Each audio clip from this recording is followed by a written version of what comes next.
Hello Insta, bonsoir à tous, j'espère que vous allez bien, bienvenue sur ce live 336.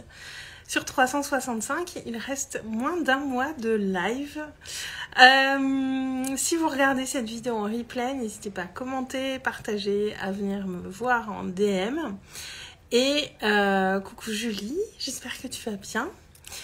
Et je ne sais plus ce que j'allais dire, donc c'est pas grave, je m'auto-perturbe pendant mes lives. Ce soir, je voudrais vous parler de... Alors, est-ce que je mets un petit peu de lumière ou pas?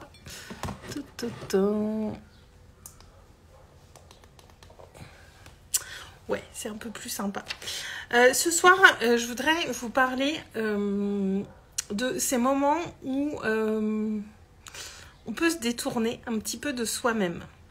Parce que c'est quelque chose qu'on peut voir un petit peu, notamment dans la spiritualité. Je vous ai pas mal parlé de spiritualité en story tout à l'heure.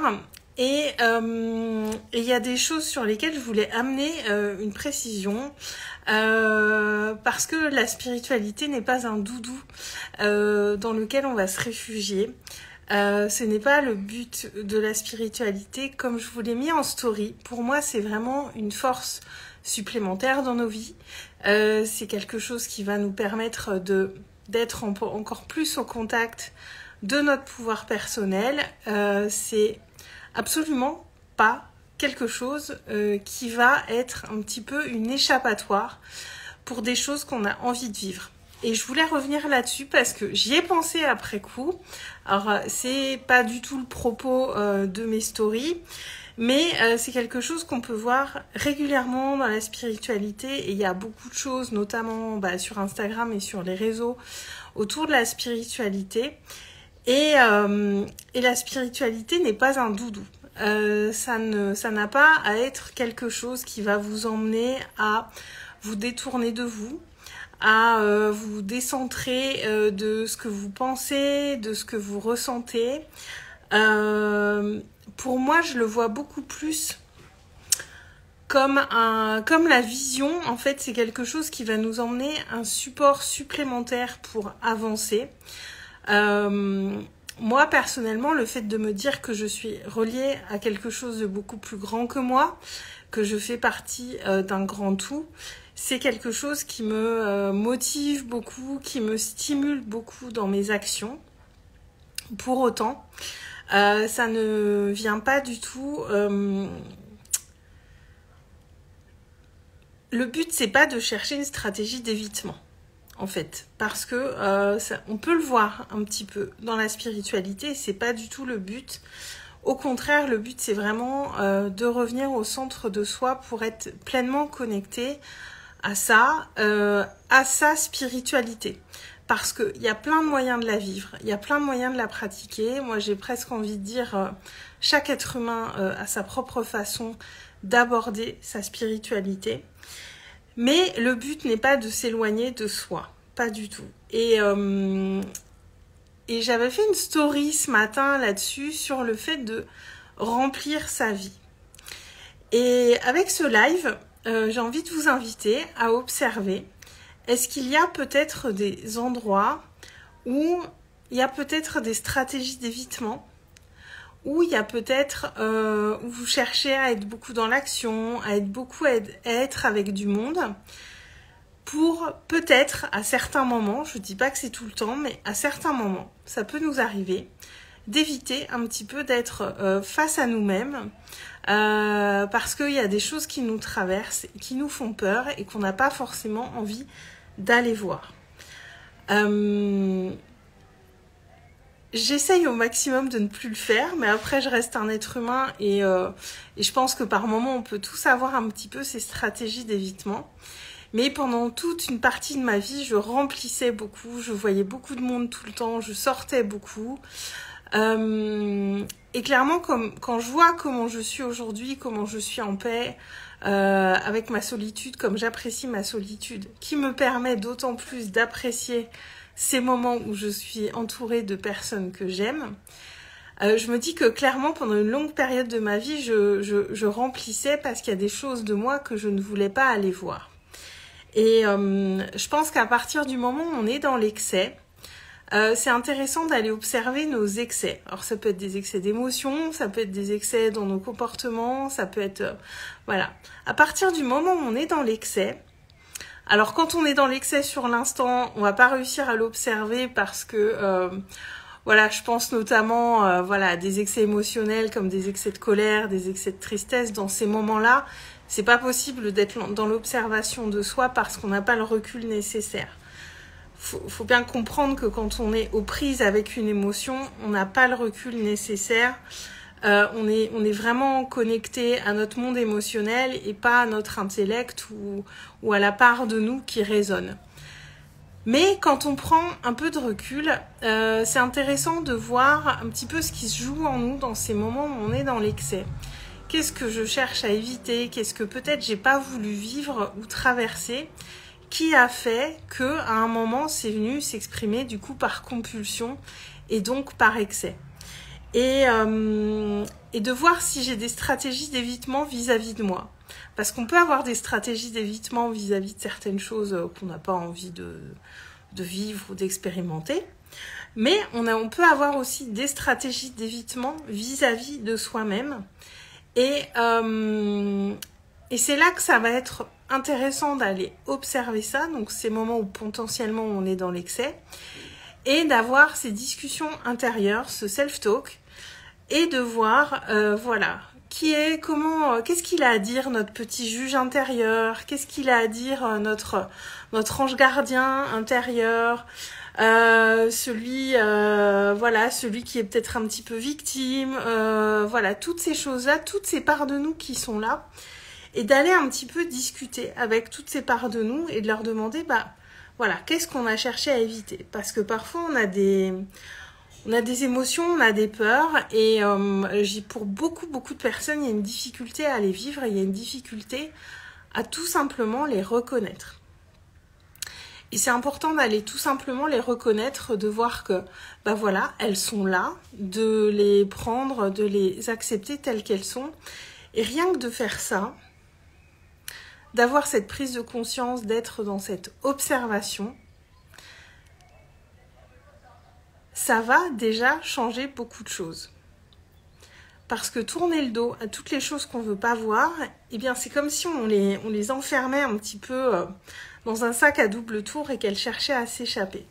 Tandis que si on les reconnaît, que le sac est ouvert et que ces choses-là, on les laisse vivre, ça va amener beaucoup plus de fluidité, ça va amener beaucoup plus de fluidité, de simplicité et on se déculpabilise. Encore une fois, on a tous des peurs, on a tous des émotions, des choses qui viennent nous chercher. Ça devient gênant quand on les réprime et quand on ne les laisse pas vivre. Et communiquer avec soi, avoir ces conversations intérieures avec soi, alors à voix haute, par écrit, il y a plusieurs manières de le faire, mais d'avoir une vraie conversation avec soi, à l'écoute de toutes ces parts de nous, ça va nous permettre de reconnaître aussi nos propres besoins, ce qu'on a à l'intérieur de nous, ce qu'on a besoin de vivre, ce qu'on désire et tout ça. Parce que se couper de certaines parts de nous, c'est aussi se couper de nos besoins, de nos désirs, de ce qu'on veut pour cette vie. Et ça, c'est quand même des choses qui sont extrêmement importantes pour diriger nos vies, pour prendre nos décisions, pour faire nos choix, pour aller dans la direction qu'on veut.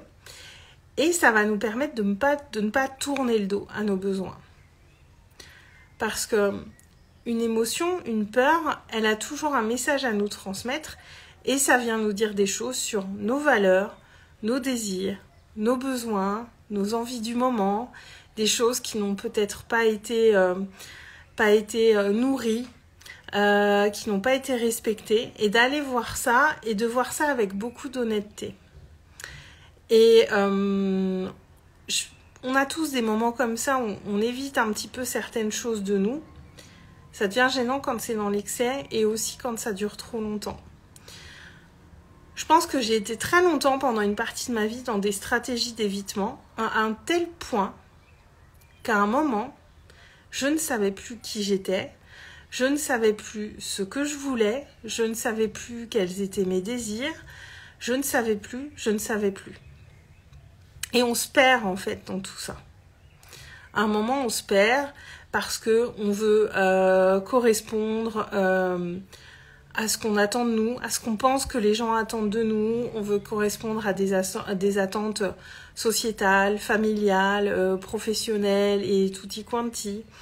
Et à un moment, à trop être dans cet évitement, on va vraiment se détourner de soi et on peut vraiment s'y perdre. Parce qu'on perd notre identité, en fait, quand on s'éloigne de soi à ce point-là. Et c'est aussi comme ça qu'on va, nous aussi, inspirer les autres. Parce que faire ça pour soi, comme je vous dis toujours, tout ce qu'on fait pour soi, c'est indirectement une autorisation pour les autres à faire la même chose pour eux. Et donc, ne pas se détourner de soi et rester... et avoir ces conversations avec nous-mêmes, ces conversations qui sont parfois pas très agréables, parce que ça implique aussi d'aller voir des choses de nous qu'on n'a pas forcément envie de voir. Bien, c'est là qu'on va être dans notre véritable vérité, dans notre essence, dans notre authenticité. Et indirectement, on permet aux autres de faire la même chose pour eux. Et c'est aussi comme ça qu'on inspire les autres. Être juste et bon envers soi-même, c'est véritablement une inspiration aussi pour les autres. Et c'était important pour moi de revenir là-dessus parce que c'est vrai que j'ai partagé 2-3 trucs sur cette thématique aujourd'hui en story, notamment la spiritualité. Et de la même manière, quand je vous expliquais en story que je vivais une spiritualité à l'excès qui n'était pas du tout saine dans ma vingtaine, je pense clairement qu'à ce moment-là, c'était une stratégie d'évitement. Parce qu'il y a sans doute des décisions que je ne voulais pas prendre, des endroits de ma vie où j'étais pas épanouie, où j'étais pas heureuse.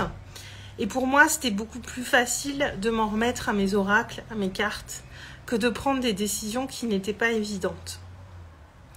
Mais ça n'est pas du tout le but de la spiritualité. Qu'on soit bien clair. On a notre libre arbitre, on a notre pouvoir personnel. C'est nous qui choisissons comment on mène notre barque dans cette vie. C'est pas un pendule ou un jeu de cartes qui est là pour nous donner des réponses. Ça peut nous donner des indications. Moi, je sais que ça va venir m'inspirer. Mais en aucun cas, ça n'a une influence sur ce que je décide pour moi. C'est un support, ce sont des outils, mais même une synchronicité, parfois on va pas l'écouter parce qu'on sent que c'est pas ce qui résonne à l'intérieur de nous, et pourtant vu de l'extérieur, on pourrait se dire que on doit l'écouter. Mais ce qui est important, c'est toujours ce qui résonne à l'intérieur de nous. Et la spiritualité n'a pas à être une stratégie d'évitement pour des choses qu'on n'a pas envie d'aller voir à propos de nous. Et tout ce que je vous dis là, c'est vraiment ce que j'emmène dans l'accompagnement individuel reconnaissance. C'est vraiment d'aller se relier à soi, de sortir de tous ces schémas auxquels on a répondu pour correspondre à des schémas, pour correspondre à des attentes qu'on croit que les autres ont, parce que très souvent, les attentes que les autres ont peuvent être aussi une pure construction de notre esprit. Et quand on opère des changements dans nos vies, on se rend compte que les personnes à qui on pensait correspondre aux attentes ne sont pas si choquées que ça, et c'est nous les personnes les plus choquées par moment. Et c'est vraiment cette reconnexion à soi qu'on va emmener dans cet accompagnement, cette reconnaissance de vous à vous, pour votre vie, de reconnaître ce qui est bon pour vous, de reconnaître qui vous êtes, toutes les parts de vous, même celles que vous n'avez pas forcément très envie d'aller voir, mais ces parts-là aussi, elles sont aussi importantes que les parts qu'on connaît bien et qu'on aime aller voir de nous. C'est vraiment tout ça que j'emmène dans cet accompagnement individuel qui est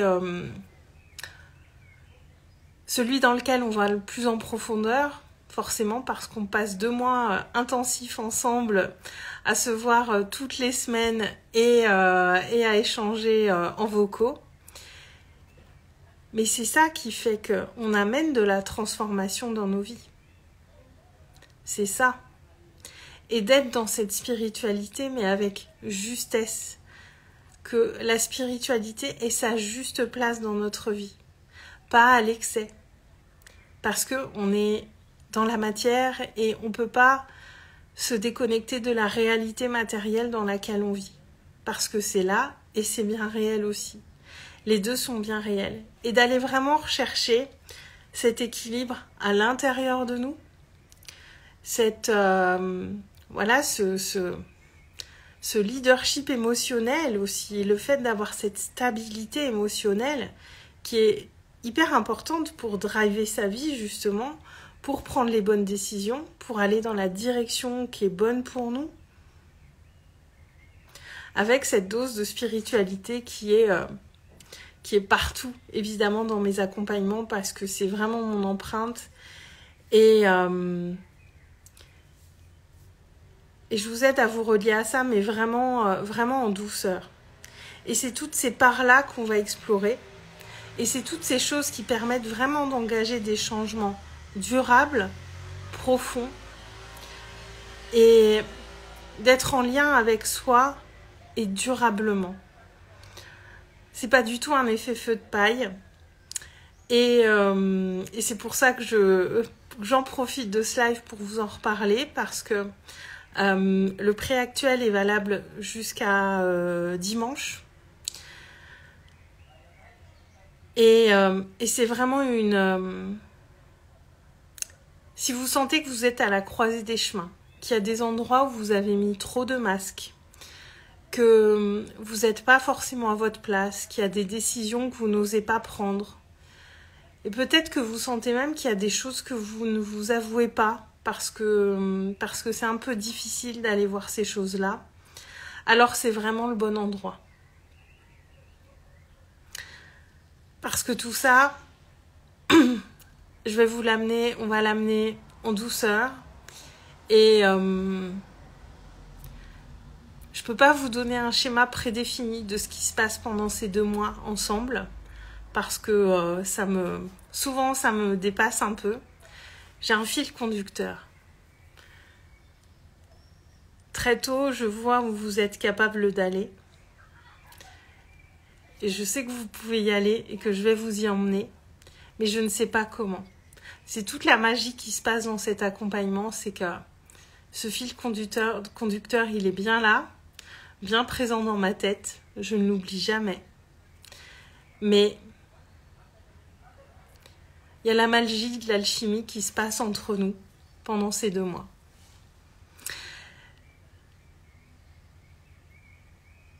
Et si vous avez des questions sur cet accompagnement, n'hésitez pas à revenir vers moi, à me contacter.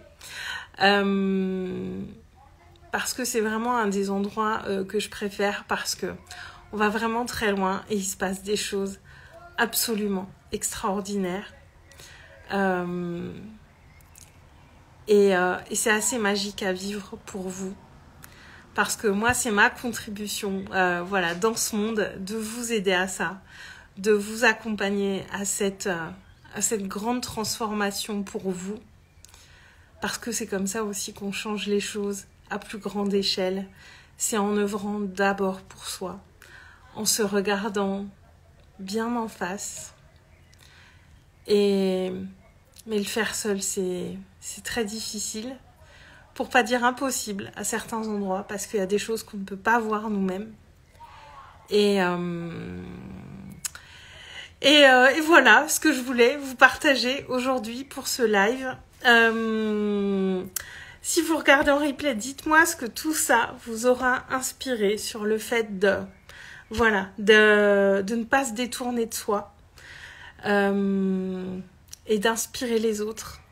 Dites-moi si tout ça vous a parlé et n'hésitez pas à venir me voir en privé. Et sur ce, je vais m'arrêter là pour aujourd'hui. Je vais vous souhaiter une très très belle soirée. Je vous dis à demain et je vous embrasse. Ciao ciao.